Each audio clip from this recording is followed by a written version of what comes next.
No one could have predicted what would happen next when a homeless man approached Barron Trump, asking for just $1. A small act of kindness would set off a chain reaction, one that would reunite a broken family, inspire thousands, and change their lives completely. What Barron Trump did to that homeless man in the end made you wonder about the guy's true intentions. Before we get into the details, let me know in the comments where you are watching this video from. The city moved at its usual relentless pace. Car horns blared, pedestrians weaved through the streets, and conversations blurred into a steady hum. On the corner of Maple Street and 19th Avenue in Springfield, Illinois, a man sat slumped against the wall of an old convenience store. His clothes were layered, worn thin from months in the cold. Beside him, a battered cardboard sign read, "Anything helps. God bless." Most people walked by without a second glance. No one asked his name, but it was James. At 42, he had been homeless for nearly a year. Life had unraveled in a series of cruel misfortunes, leaving him with nothing but a cup that sometimes filled with spare change.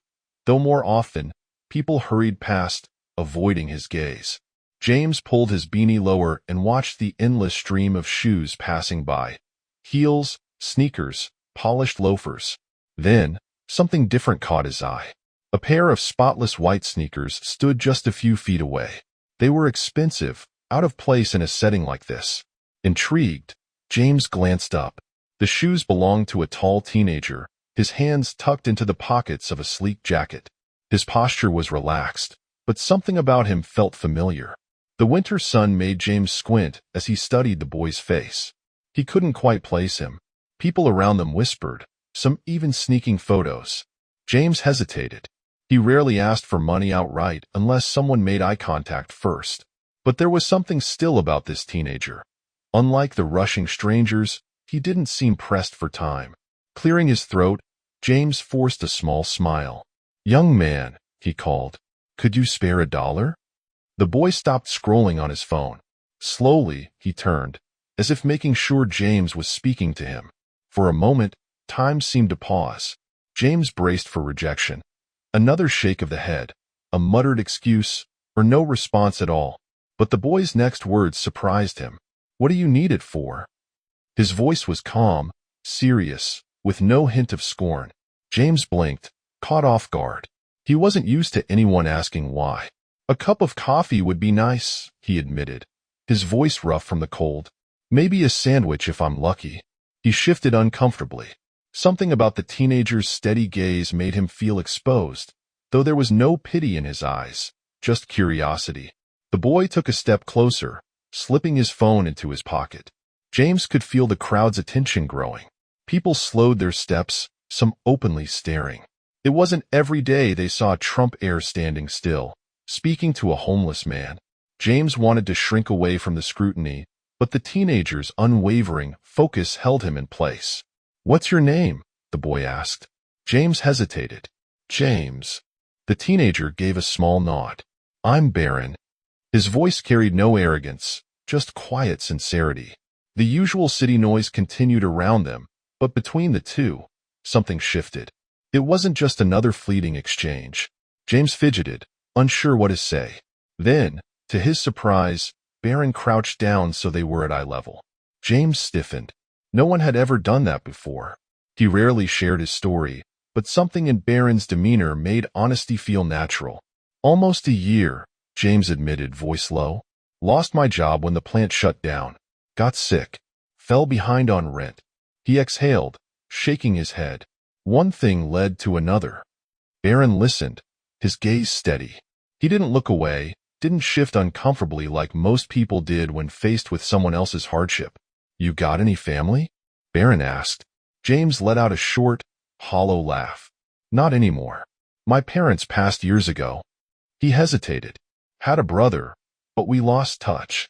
His voice dropped to a whisper.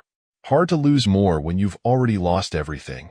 Barron was quiet for a moment, as if weighing James's words. Then, without hesitation, he reached into his pocket. James's heart pounded. He had only asked for $1. But when Barron pulled out a crisp $200 bill, James's breath hitched. "This should cover more than coffee," Barron said, extending the bill. James stared, stunned. His hands trembled slightly as he reached for it. You serious? His voice cracked. Why would you do that? Barron shrugged. Because I can. Before James could process the generosity, Barron leaned in slightly. His voice was softer now. But listen, he said. This isn't just about the money. I want you to promise me something. James swallowed hard. Promise what? If I help you today, Barron explained, you help yourself tomorrow? James felt his throat tighten. No one had ever asked him for anything before, especially not something like this. For a moment, words escaped him. Then, slowly, he nodded. Good, Barron said, standing up. Around them, the crowd had thickened. James noticed people recording, their phones aimed at them. His face burned with a mix of gratitude and discomfort. He wasn't sure what had just happened, but something told him this was only the beginning. Barron remained composed as he reached into his pocket, pulling out a small notepad and a pen. He scribbled something down, tore off the page, and handed it to James. Go here tomorrow morning, Barron said. They'll help you. James hesitated before unfolding the paper.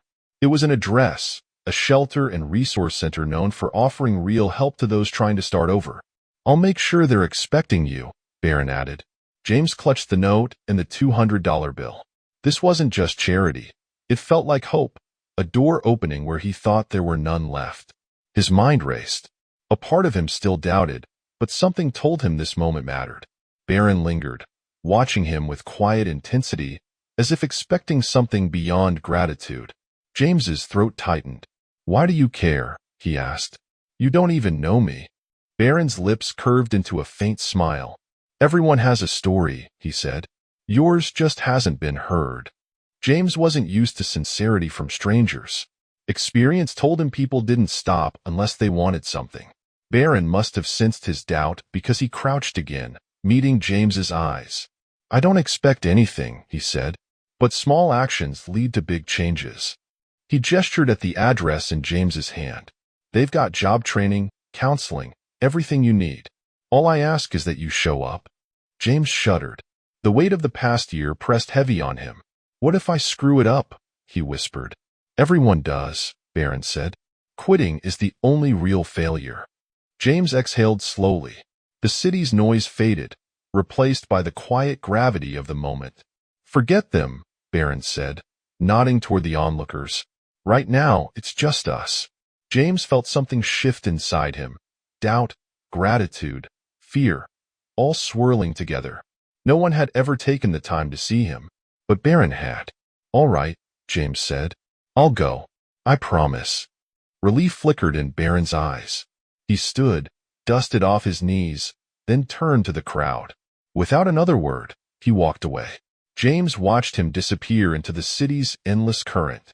A warmth stirred in his chest, a feeling he hadn't known in years. Hope. Some onlookers whispered. Others glanced at him curiously. But James wasn't thinking about them. His fingers tightened around the note, a silent reminder of the promise he had made. The crisp $200 bill, now tucked in his jacket, felt like proof that something extraordinary had happened. A door opens. The next morning, James stood before the shelter. The building wasn't much to look at, but warmth greeted him as he stepped inside, shielding him from the bitter wind. At the front desk sat a middle-aged woman with kind eyes. She looked up, offering a gentle smile. Can I help you? James hesitated, then slid the scrap of paper forward. Barron sent me, he said awkwardly. Her eyes flicked over the note, recognition dawning. You must be James, she said, her smile widening. We've been expecting you. Let's get you set up. James's stomach tightened as he followed her down the hallway. Soon, a caseworker sat across from him, listening intently to his story. Not once did they judge him. Instead, they made a plan. A bed in the shelter, a medical checkup, a spot in a job training program. It was overwhelming, but for the first time in a long while, he felt something besides survival. Possibility. For the first time in years, it felt like the broken pieces of his life could be put back together. Later that night, he sat on the edge of a cot in the shelter's dormitory, staring at the ceiling. The past 24 hours replayed in his mind. Barron's words echoed. If I help you today, You help yourself tomorrow. James knew the road ahead wouldn't be easy, but for the first time, it felt possible. Beyond the shelter walls. While James took his first steps toward stability, events beyond the shelter were unfolding, ones he had no idea about. Someone had filmed his encounter with Barron the previous day. Overnight, the clip spread like wildfire. Millions of people watched as the teenage Trump crouched beside a homeless man, speaking softly. Though the words weren't entirely clear, the moment struck a chord. Debates ignited. Was it a PR stunt? Or was it genuine kindness from someone with privilege? People had their opinions, but one thing was certain. The video moved them. Comments flooded in. Finally, some good news. Maybe we should do more than just watch. There's still humanity in the world. James remained unaware of the media frenzy. He was too busy with real work, scheduling doctor's appointments, filling out job applications with the shelter staff, and trying, for the first time in years, to believe his life could change. Days passed, and something started to shift, not just within him, but in how the world responded. The shelter staff treated him with warmth and respect, not as a problem to be solved, but as a person, a man taking his first steps toward something better. They didn't see him as just another statistic. At Hope Outreach, James wasn't reduced to a number. He was a man in need of support. Other residents encouraged him, some even asking about his story. He shared a brief version, unaware that soon, it would spread far beyond the shelter's walls. A quiet confidence took root. Mornings now had purpose. He attended workshops, followed the plan set by his caseworker, and adjusted to the idea of rebuilding. Hope Outreach wasn't just a safety net, it was a springboard. Yet, outside, his story was anything but quiet. News outlets analyzed the viral video. Pundits debated Barron Trump's motives. Social media was flooded with discussions about kindness and privilege. Millions of people shared how a simple act of humanity had restored their faith. James didn't know about it until a shelter staff member showed him a news segment. Seeing himself on screen, hollow-eyed, defeated, made him cringe. He barely recognized that man. Embarrassment mixed with gratitude. His struggle was no longer hidden. Meanwhile, Barron avoided all media attention. He hadn't wanted to be a headline. He had only wanted to help. Behind the scenes, he donated quietly to Hope Outreach, ensuring its programs could expand. His silence fueled speculation. Some called it humility, others questioned his motives. But no matter the debate, the impact was real. The video had sparked a movement. People across the country started small acts of kindness, using hashtags like #KindnessChallenge and #PayItForward to inspire others. Shelters saw a rise in donations. Volunteers showed up in record numbers. James soon felt the effects in a deeply personal way. One evening in the shelter's common area, a man hesitated before approaching him. He looked vaguely familiar. James. The voice was shaky. James squinted. Recognition struck. Paul, he whispered, heart pounding, his younger brother, the one he hadn't spoken to in over a decade. They stared at each other, regret and relief written on their faces. I saw the video, Paul admitted, sitting down. Didn't realize how bad things got. I'm sorry I wasn't there. James shook his head, trying to keep composure. Not your fault. I pushed everyone away. Paul placed a hand on James's shoulder. I should have tried harder. And so, in a small, brightly lit common room, two brothers started mending what had been broken. It was bittersweet, reminding them of lost time, but also a chance to rebuild. For James, the path to stability had only just begun, but reconnecting with Paul was an unexpected gift. As weeks passed, James settled into a rhythm. He scheduled doctor's appointments, attended counseling, and searched for jobs. The staff at Hope Outreach believed in him. Their unwavering support chipped away at his self-doubt. Each workshop, each small success felt like another step forward. Other residents noticed his determination. Some asked him for advice. Others simply found his story inspiring. Outside, headlines continued. His face occasionally appeared on news reports about Barron. But James no longer cared about public commentary. He had a promise to keep, to help himself, one step at a time. The impact of that moment continued to grow. Hope Outreach, once struggling, now had an influx of donations. They expanded their resources, added more beds, and helped more people than ever. The shelter staff shared the news excitedly. Because of increased funding, they could now assist those previously turned away. James was humbled. To think that one unexpected encounter had led to something this big. It was overwhelming, but he knew the road ahead wouldn't be easy. One act of kindness wouldn't erase years of hardship. Still, every morning, he reminded himself where he had started. Cold, alone, holding a sign, with no hope for tomorrow. Now, he had a plan. It wasn't perfect, but it was his. Several times, James thought about reaching out to Barron. He wanted to thank him, to let him know what his kindness had done, but there was no way to contact him, and a part of James respected that. Barron had never sought recognition. He had simply done what he felt was right. That sincerity mattered more than anything, because for James, it had changed everything. Outside the shelter, the world still debated Barron Trump's motives. Inside, James focused on his own journey. He applied for jobs. He reconnected with Paul, realizing they had more in common than he thought. At night, they talked about childhood, mistakes, and second chances. James no longer saw his past as just failure. He had fallen hard, but maybe that fall had a purpose. Maybe it had prepared him for something greater. From that test of survival emerged more than just a new perspective. It ignited an unshakable resolve. James was determined to never let himself, or others, slip through the cracks again. Though the media frenzy around the viral video eventually died down, its effects lingered. Local nonprofits saw surges in volunteers and donations. Strangers formed online communities dedicated to replicating Barron's simple but profound gesture. Across cities, people began seeking out ways to help those, like James, who just needed a lifeline. Critics dismissed it as a passing trend, bound to fade once the news cycle moved on. Others believed it was the spark of something bigger, a shift toward lasting change. James chose optimism. He had seen firsthand how one moment of kindness, someone genuinely seeing him, could create a ripple effect.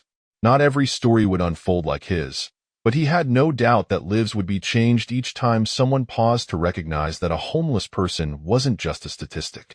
They had a name, a past, and a right to dignity. A few months later, James secured a small apartment through a housing assistance program. It was nothing fancy, just a single room with the basics, but it was his. The day he left the shelter, he exchanged tearful hugs with the staff who had helped him find his footing. He promised he'd return, not as a resident, but as a volunteer, ready to pay forward the kindness he had received. One evening, in that modest apartment, just a bed, a table, and a second-hand couch, he sat with a battered notebook, writing down the events that had led him here. At the top of the page, he wrote, "Because someone believed in me."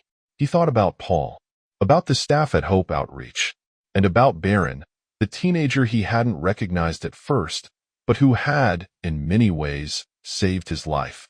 James closed the notebook and leaned back, his mind drifting to that first encounter.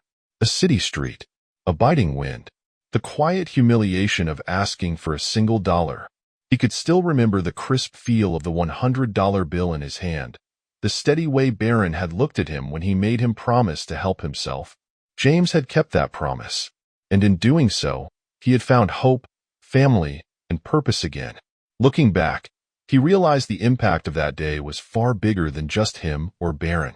It was about people witnessing kindness and being inspired to create their own.